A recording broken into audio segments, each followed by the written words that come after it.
নবী করিম সাল্লাল্লাহু আলাইহি ওয়াসাল্লামের প্রিয় বন্ধু, ইসলামের প্রথম খলিফা, জান্নাতের সুসংবাদপ্রাপ্ত ১০ জন সাহাবীর মধ্যে একজন ছিলেন হযরত আবু বকর সিদ্দিক রাদিয়াল্লাহু তাআলা আনহু। তাকে আর নতুন করে চিনিয়ে দেওয়ার কিছু নেই। তখন হযরত আবু বকর রাদিয়াল্লাহু তাআলা আনহু মুসলিম জাহানের শাসনকর্তা। তিনি প্রতিদিন ফজরে নামাজ আদায় করে মরুভূমির দিকে গমন করতেন এবং সেখানে কিছুক্ষণ অবস্থান করে শহরে ফিরে আসতেন। ইসলামের দ্বিতীয় খলিফা হযরত ওমর রাদিয়াল্লাহু তাআলা আনহু তার প্রত্যহ এরূপ গমনের দৃশ্য দেখে আশ্চর্যান্বিত হলেন।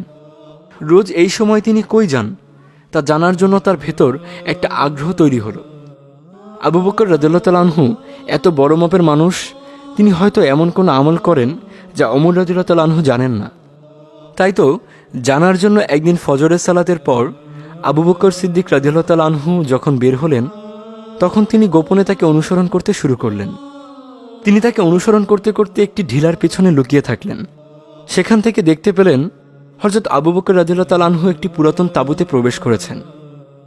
হযরত ওমর রাদিয়াল্লাহু তাআলা আনহু খুব অবাক হলেন এবং আবু বকর রাদিয়াল্লাহু তাআলা আনহু এর বের হওয়ার জন্য অপেক্ষা করতে লাগলেন। এরপর আবু বকর রাদিয়াল্লাহু তাআলা আনহু সেখানে বেশ কিছুক্ষণ অবস্থান করার পর বের হয়ে গেলেন। বের হওয়ার পর তিনি যখন দৃষ্টিসীমার দূরে চলে গেলেন, তখন হযরত ওমর রাদিয়াল্লাহু তাআলা আনহু ঢিলার আড়াল থেকে বের হয়ে উক্ত তাঁবুর দিকে হাঁটা শুরু করলেন। তিনি তাঁবুতে প্রবেশ করলেন। প্রবেশ করে দেখলেন সেখানে তিনি এক অন্ধ দুর্বল মহিলা অবস্থান করছেন, যার কয়েকটি শিশু সন্তান রয়েছে। তিনি মহিলাকে জিজ্ঞেস করলেন, আপনার ঘর থেকে যে একজন লোক বের হয়ে গেলেন, তিনি কে, আপনি জানেন? মহিলা বললেন, আমি তাকে চিনি না, তিনি একজন মুসলিম, এতটুকুই জানি। প্রতিদিন সকালে তিনি আমাদের কাছে আসেন, অতঃপর আমাদের গৃহ পরিষ্কার করে দেন, আটা পিষে দেন এবং গৃহপালিত পশুগুলির দুগ্ধ দহন করে দেন। আমার সংসারের সব কাজ শেষ করে তিনি চলে যান। এরপর তিনি সেখান থেকে বেরিয়ে আসলেন এবং হযরত আবু বকর সিদ্দিক রাদিয়াল্লাহু তাআলা আনহুর কাছে গেলেন। গিয়ে তাকে সব খুলে বললেন।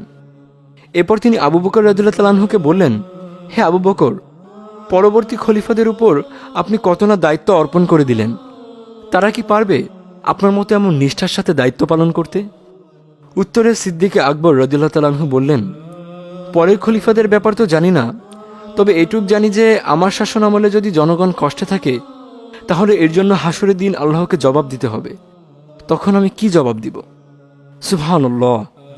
কতই না চমৎকার ছিলেন আমাদের পূর্বসূরীরা, কি সুন্দর আদর্শ ছিল তাদের। এই আদর্শ দেখেই তো দলে দলে লোকে ইসলাম ধর্মের ছায়াতলে আশ্রয় গ্রহণ